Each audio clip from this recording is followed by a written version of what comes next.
parce que rien ne peut trouver mon cœur. S'il faut que je te dise un mot, au-delà de tous les mots, je te dirai, oh je t'aime, Shiloh. Shiloh, inscris ton nom dans mes esprits.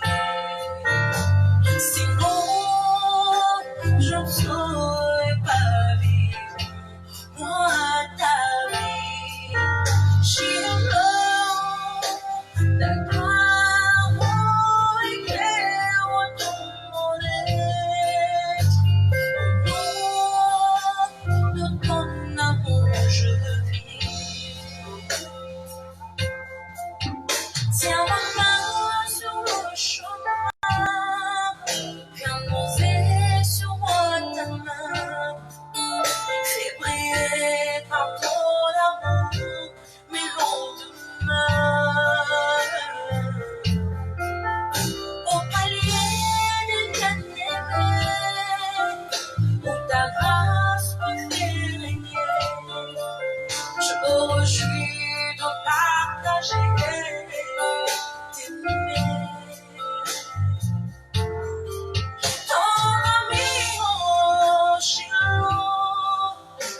Shalom, shalom, peuple de Dieu. Shalom. Nzambe na biso akumisama lisusu na poko na lelo. Mpona bolingo na ye malamu. Oyo asali biso lisusu na ngonga oyo. Ete tokutana na makasi. Tokutana. Ete toyebana kosolola. Toyebana kopartage biloma na Nzambe. Boye yo mutu ozolanda ngai. Vraiment, yebisa moninga, yebisa bandeko, bakota, toyebana kukabula biloko na Nzambe. Wete Nzambe alingi yo, alingi ngai ete toyoka oyo ye alingi ete to alobela biso na poko na lelo. Boye sans plus tarder, tokoyebana kobondela Nzambe. Wete molimo na ye ezala na kati na biso, pe Nzambe ayebana koasiste na kati na mosala na ye. Papa tokumisi yo, topamboli po tozali Nzambe malamu. Merci pour la grâce oyo likosala biso na poko na lelo. Merci pour la molimo na mosantu na yo. Merci pour la bolingo na yo Seigneur Jésus. Nzambe biso toza banani mpona kolobela peuple na yo. Yawe Nzambe tozala biso mabele ya pamba. Me molimo na yo Nzambe aloba kati na biso. Molimo na yo Nzambe abakisa un plus kati na bana na bato. Yawe Nzambe oyo nyonso akopesa matoi na ye. Oyo nyonso akoyebana kose connecter mon Dieu. Tika te molimo mosantu na yo atouche ye. Molimo na Nzambe aya kosimba ye. Molimo na Nzambe ache quelque chose na kati na ye. Pamona na Nzambe partout na kati na biso. Molimo aloba oyo epesa esengo te ezongisa oyo nyonso esebungaki na kati na bana na yo. Merci Nzambe poza malamu na kombo na Yesu Kristo. Amen. Nzambe apambola yo lisusu. Yo oyo zolanda biso la fois passée, tobelaki sur la détermination. La détermination, comment au koko telema ozala fixe au placer regard na yo liboso na Nzambe. Malgré ta oyo zali, malgré ta ya moment ozali, malgré niveau oyo zali nango, malgré mon pepe oyo sebeti yo, malgré so bandi kozinda, na miso na yo ekala lipai na yawe Nzambe. Ote bomo na yo eyebana kobika. Nzambe akumisama mpona banyonso vraiment balandaki liloba oyo babengaki balobi na biso ete vraiment Nzambe ayebi na komimonisa na kati na mosala oyo. Vraiment bisika nyonso ozali na États-Unis, na France, na Europe, place nyonso ozali na Afrique, na Congo, particulièrement na Kinshasa, Lubumbashi, partout. Nzambe ayebana kopambola yo, Nzambe ayebana komona yo. Vraiment na poko na lelo tokozala vraiment molayi penza makasi te, tokoyebana kopartager liloba na Nzambe. Sujet na biso ya poko na lelo ezali sur la foi. La foi kondima na lingala nde tokolobela mingi kondima parce que moment oyo tokomi eza moment moko oyo bato babungisi kondima. bato base branché na makambo oyo ezali koleka na mokili pour le moment na virus oyo ezoko déranger mokili bato base branché mpona koyo kopesa matoi na bango par-ci par-là babosani kopesa matoi na bango na liloba na Nzambe boye tokoyeba na kolobela sur la foi mpona kotombola kozongilisa lisusu komatisa lisusu kondima na baye oyo nyonso basi bakitisaki kondima na bango bayekondimese elembaki bayekondimese esilaki boye na pokwa lelo tozotanga mokanda na Nzambe puis tokopartage liloba na Nzambe oyo tokotanga na mokanda na Hébreu chapitre 11 verset 1er seulement Hébreu ezwa mokanda na yo place ozali tokotanga mokanda na Hébreu chapitre 11 premier verset seulement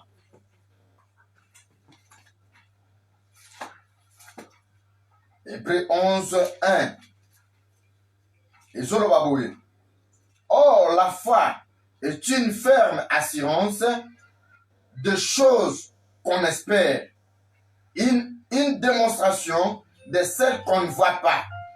Amen. Batangel biso totangela mokanda na Nzambe ba biso kondima ezali ferme assurance, une espérance des choses qu'on espère, une assurance de quelque chose qu'on espère mais qu'on ne voit pas. Une démonstration ya biloko oyo ozoluka ekomela yo. Alléluia. Alléluia. Nzambe azwa lokumu. Alors tokolela ya liboso tokobandana na ko décortiquer assurance c'est quoi? Parce que tout le monde peut foi c'est quoi? Bible ezolo la biso na mukanda na ye ezoba sur la foi. La foi est une ferme assurance. Ferme assurance. Mais d'où vient cette foi? La foi vient de ce qu'on attend. Et ce qu'on attend, c'est la parole de Dieu. Tout ce monde a ebele na batu baza na kondima. Tote ba kondima eza ebele. Même la famille toza na kondima. Oyo ba parents ba koko na biso batika maloba. Batu balika basimba na maloba wana. Ce sont aussi des paroles. Oyo batu bache basimbi yango. Bandeko baza na ba église to ba secte oyo batia maloba basimba na yango. La foi vient de ce qu'on attend. La foi.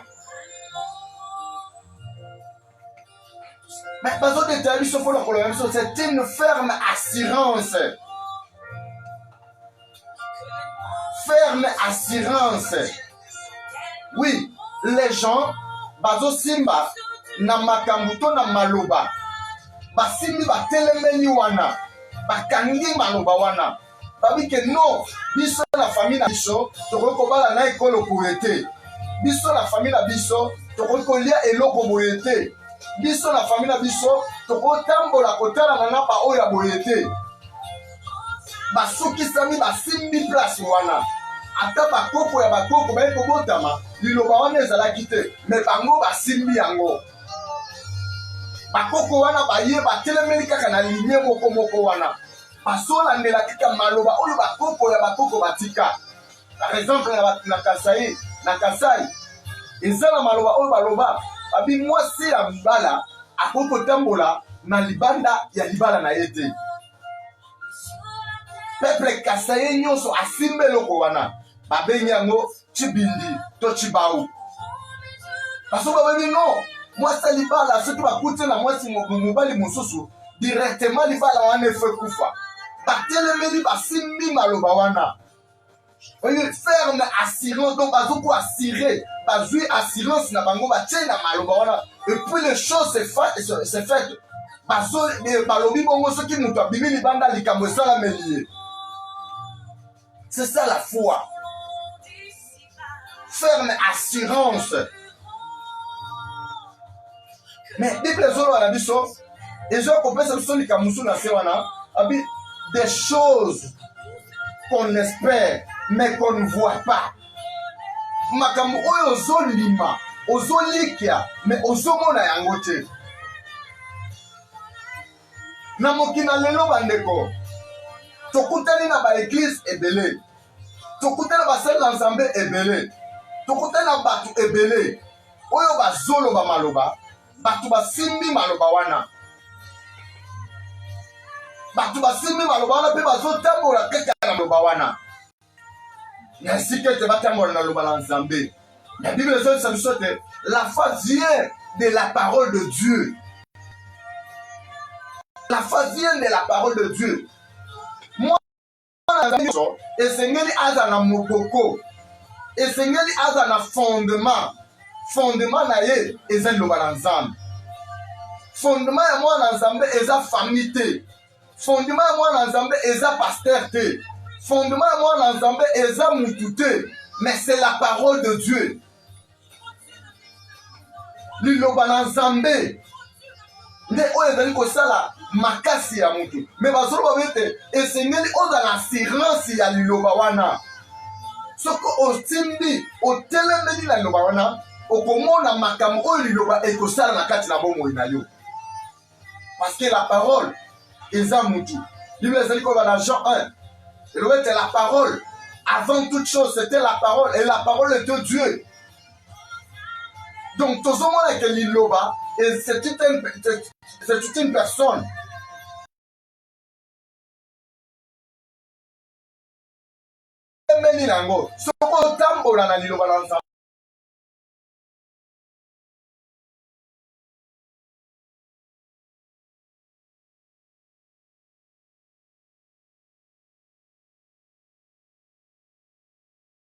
Démonstration.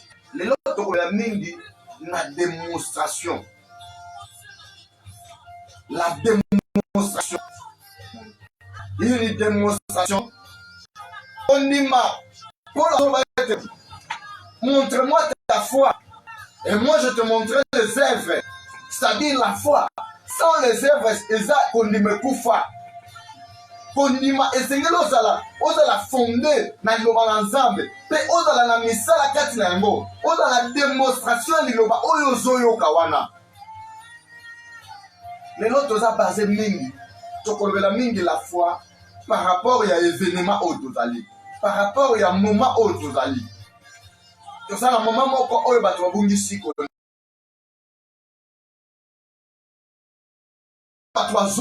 oui, la foi vient de ce qu'on attend. Parce qu'on dit malabango va placer. Va dire que non. Maladie oyeye. Et peut la exterminer batu. Oui. Et bandi ko sala pe misala na ngo. Réellement ils ont exterminé batu. Et réellement maladie oyo ezoboma. Eza maladie ezobi kisate ezoboma. Mais, malgré malade de Zoboma, il y a quelqu'un où il y a les colons malade wana. Où le Seigneur dit surtout placer confiance dans biso et pas inaye. Et ça la mutu. Où le Seigneur dit surtout qui te tient ma yele na biso et pas inaye. Tu peux essayer à faire to simbi na où il y a zoloba. Malade wana ezan le loko ko sala biso te. Malade wana ezan na placité na kati na biso. Malade wana ezan na esikate na ndako na biso. Même na bana na yo, même na mobali na yo, ato kutani na yango, ata eye kopesa yo bonjour, o tikala ye bisa yo. Ezamba la liboso ke pandémie du monde te, o eza liboso te. Même na Égypte pèse ebimaki. Mais le kolo Nzambe azalaki na Moïse, et Moïse azalaki na ferme assurance epai na Nzambe oyo amonisaki liboso na ye. Ayebaki ete oyo eza période de koleka. Mais mutu nyonso oyo aplasaki confiance na epai na Moïse azoyoka maloba o Moïse azoyebisa ye akufaki te.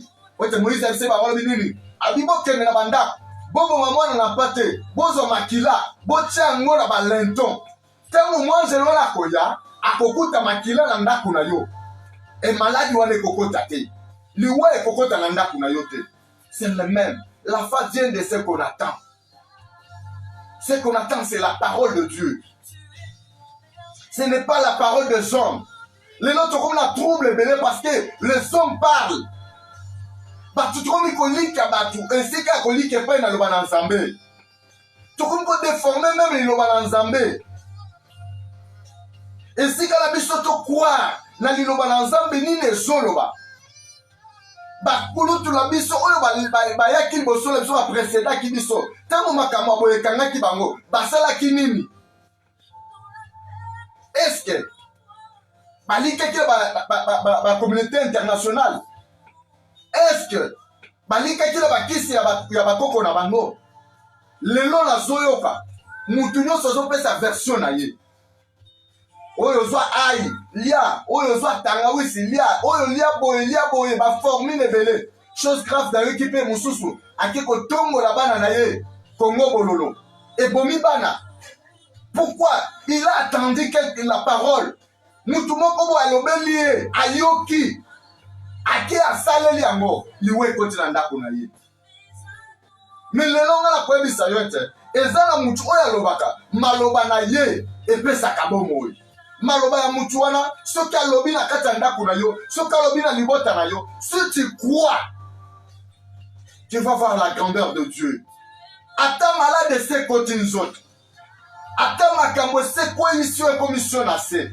ata balobi ke non ekomi na veni na bino ata ekomi de parcelle après avant ya yo nazoyebisa yo liloba oyo nazopesa na pokwa lelo c'est la parole de Dieu si tu crois tu verras la gloire de Dieu tu verras la grandeur de Dieu et kosalela oyo eloko te parce que le sang de Jésus eza wana mpona koyeba na kozinga ndako na yo le sang de Jésus eza wana mpona koprotege yo na bana na yo ata bana baza mosika yo oza mosika il suffit ya kokroire na loba na nzambe il suffit ya kondima ke Yesu Kristo aza na capacité ya koprotege bana na nga si tu crois cette parole okomona ete lobiko ekokota na kati na ndako na yo bana na yo bakozala protege yoka nzambe alobaka notre Dieu parle nzambe atikalaka niwe te Dieu parle kokanisa te ke na épidémie oyo na pandémie oyo nzambe azangi koloba Dieu a parlé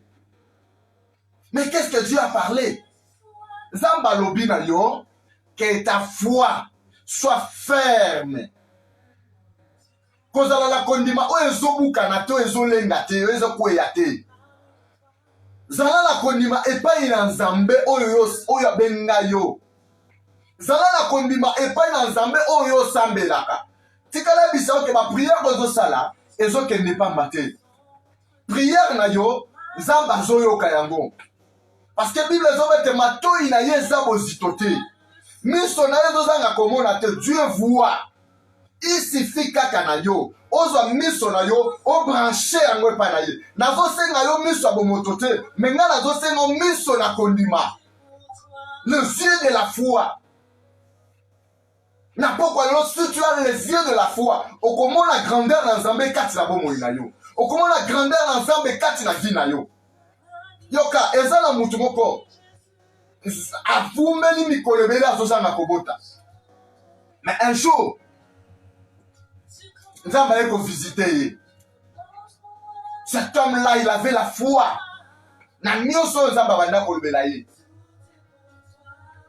nzambe alobi na ye cet homme s'appelle Abraham nzambe alobi si alobi Abraham donne-moi ton fils bandeko mwana kaka moko mpe azwi ye na kimobange nzambe alobi kende kofrire nga kaka mwana wana yoka Abraham abandi kokende azwi koni azwi bana misala azwi mwana na ye Isaac babandi kokende na katikati na nzela mwana ayebisi basali na ye alobi non ngomba yango wana nakoki kokende na bango te parce que baoyo baza na kondima lokola ya ngai te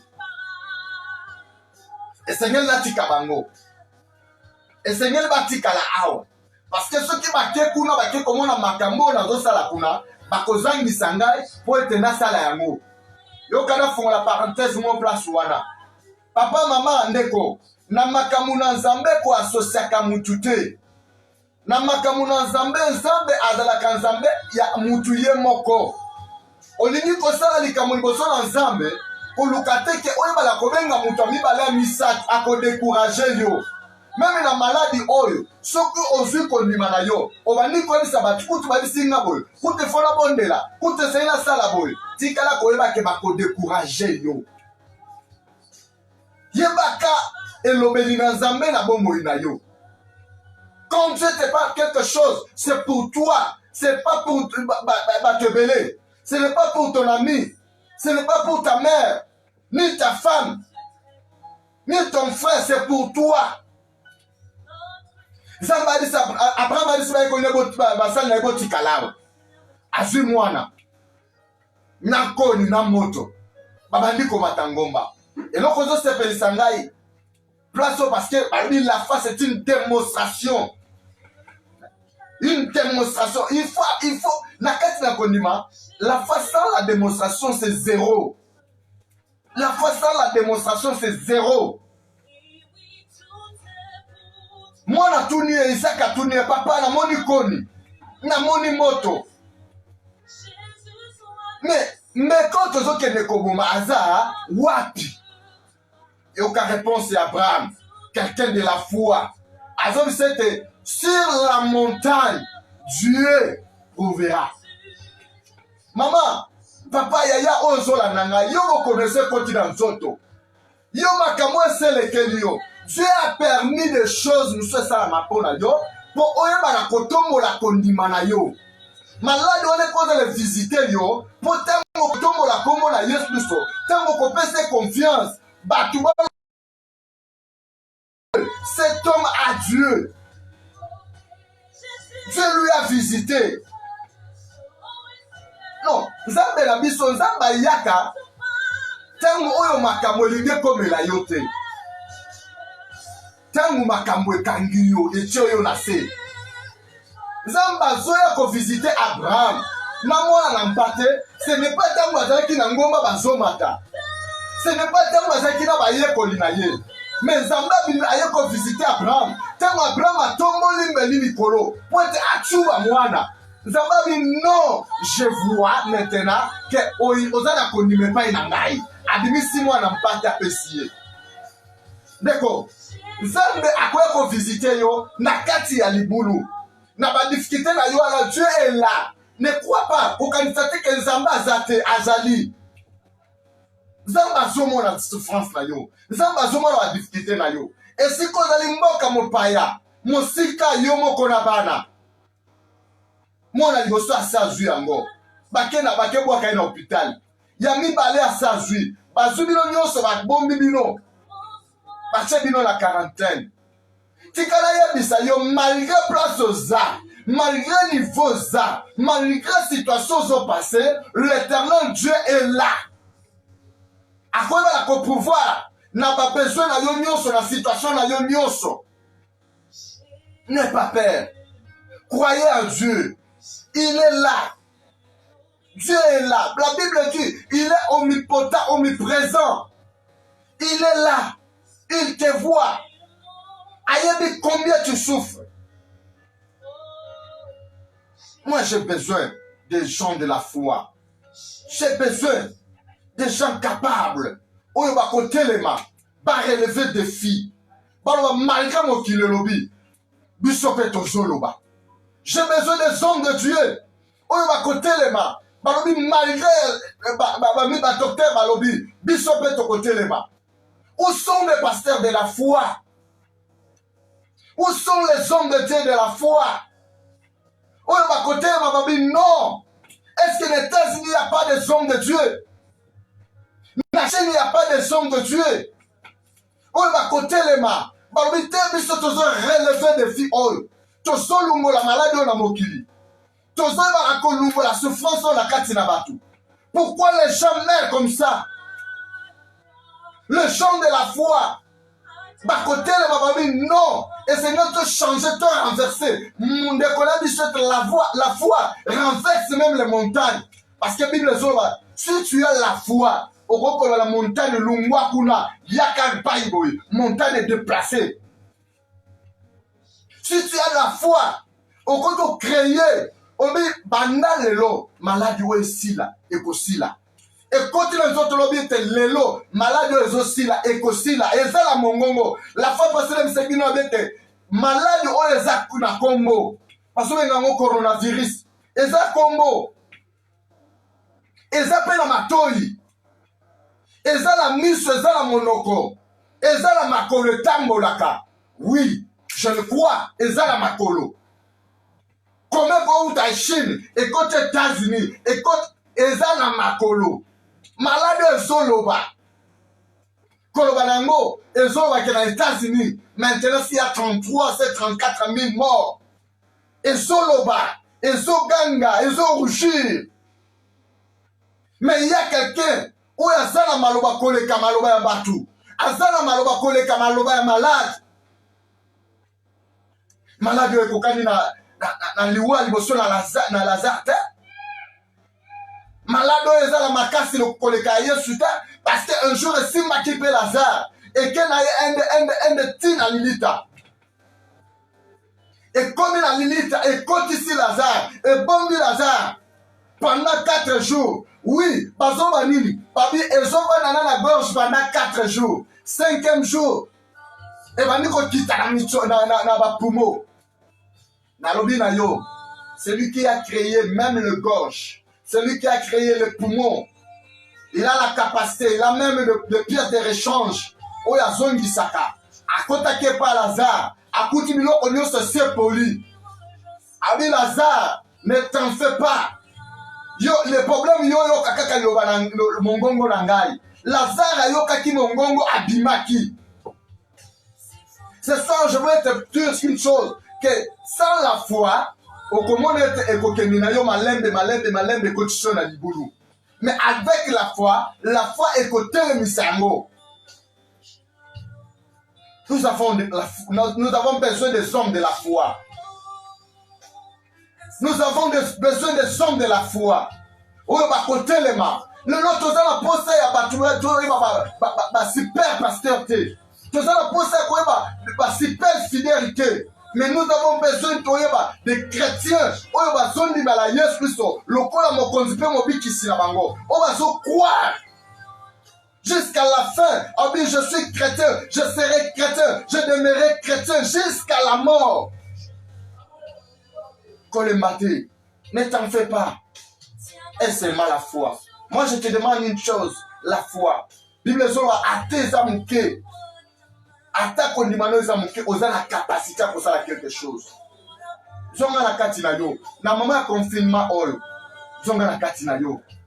Moi je n'ai pas dit que ozanga kondima obima libanda oke no spesa batwa mbote. Ozanga kotoso makambalo bitete. Mais faire ça avec foi.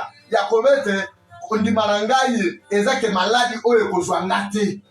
Kondima nanga ezake maladi oyo ekoboma ngai te ekoboma bana na ngate. Ata yo moko na kati ya ndaku na yo ozala capacité kotelemisa maladi oyo telemi parce que nga nazala kondima nazala posa batu tosangana na bango toloba liloba likolo mokili oyo likolo ya monde oyo maladi telema de choses oyo bandoki na milimo babe bazo créer et bana kolungwa. Nous avons besoin d'adorer Dieu. Nous avons besoin. Il y a l'activité sont là comme d'habitude. Mais nous avons besoin. Nous avons Dieu. Mais biso tozozanga ndenge nini ya kuapprocher Nzambe na biso. Il sans la foi, tu ne peux pas être agréable à Dieu. Zamba koyamba yo te okosepelisa Nzambe te. Dieu te demande la foi. Na poko lelo na lingi mutu moko atelema loba ke moi j'ai la foi. Na koko kwisa ngomba oyo. Na pokwa lelo naza posa mutu moko akobate te oyo salami trop c'est trop et Seigneur le telema. Nous avons besoin ya travailler, nous avons besoin ya adorer Nzambe. Toza la posa komona mama songolo papa songolo yaya songolo. Toza la posa ko sangana sunne tozala ki na église. Toza la posa komona neto ane kokuta na ba service. Zamba kumisama yong oyo landinga la pokwa na lelo abakete tokozala molaite mais tokuluka ete ozala kondima aye pote na lendi sa yo kondima na yo etongwa malisu Et maintenant, lundi, ça y est, de Konangai. J'ai un besoin compris. Attends la pose à tout samedi. Attends la pose à tout samedi. Attends la pose à tout samedi. Zonga la katina yo. Zongi sa kondima. Zongi sa kondima katina yo. Kondima ozala kina ngone ebandeli tango yo ndimela kinzambe. Obanda komona te loko moko te pour empêcher le bosso na nzambe. Et aujourd'hui, obungisi kondima pona makambo ezanga tina. Aujourd'hui, obungisi kondima pona makambo yo zomona. Aujourd'hui, obungisi kondima na yo. Nalingi tozonga na kati na yo. Tobondela ensemble. Zamba lola. Oyo alobete si mon peuple à qui invoque mon nom s'humilie, invoque-moi. Ngai nzambe nakokita nakobikisa ye, nakobikisa na ekolo na ye. Mais tu peux invoquer Dieu comment si tu n'as pas la foi?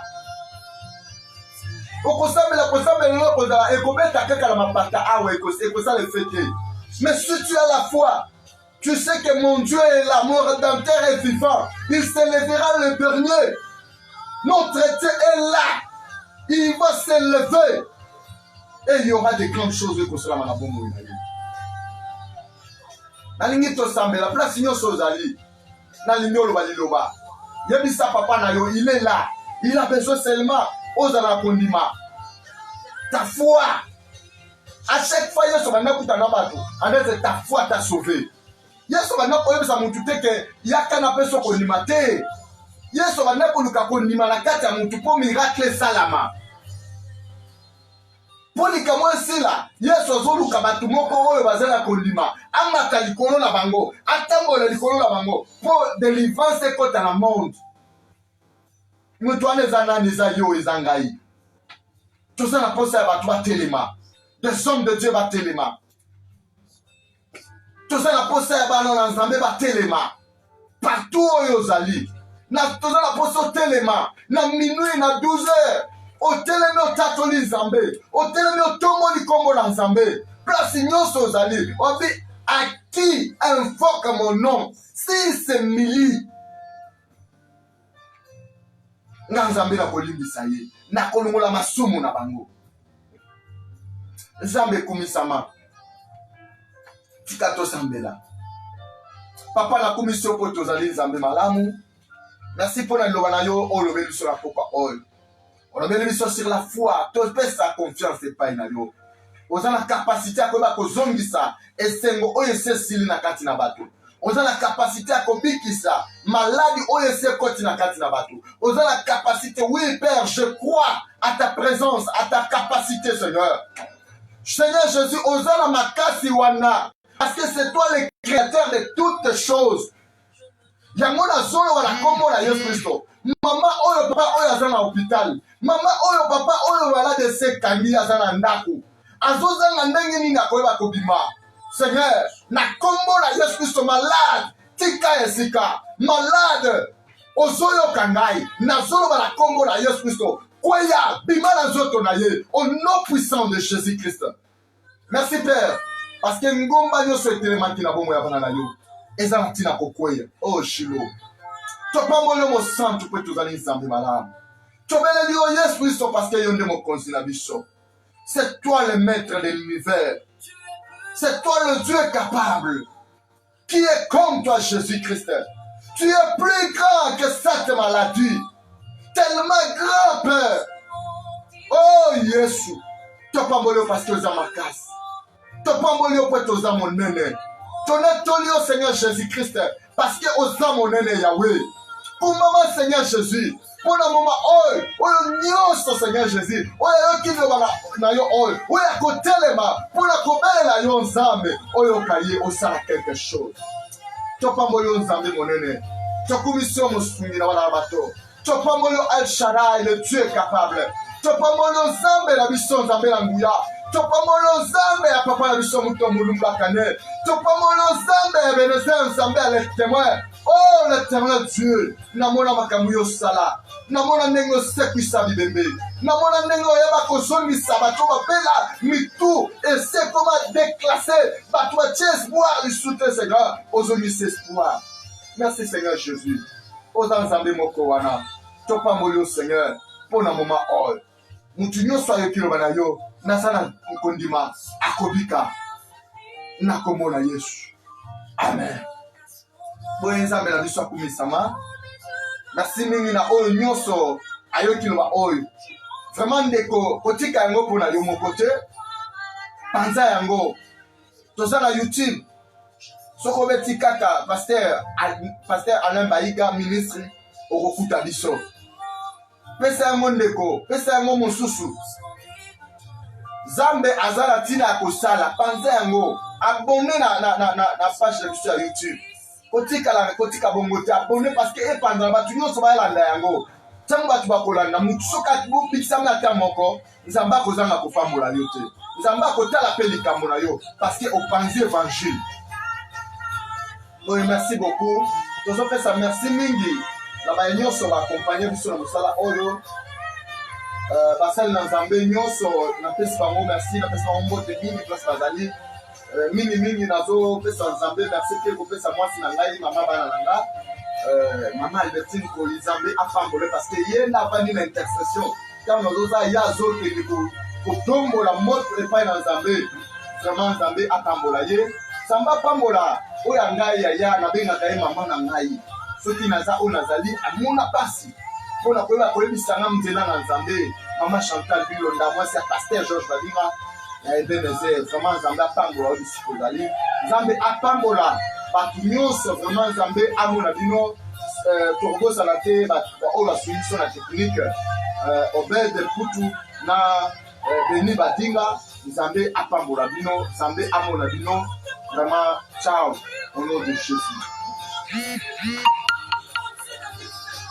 Au-dessus de toute maladie, au-dessus de tout problème, tu es plus grand, tu es plus grand. Alléluia.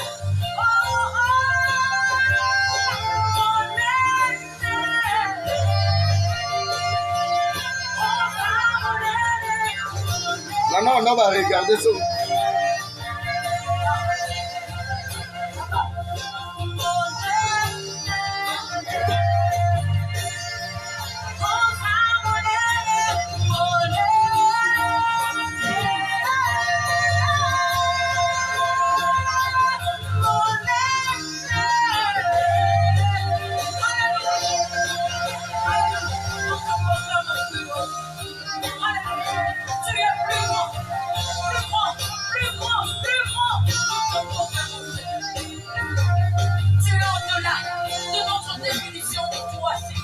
Tu es plus grand.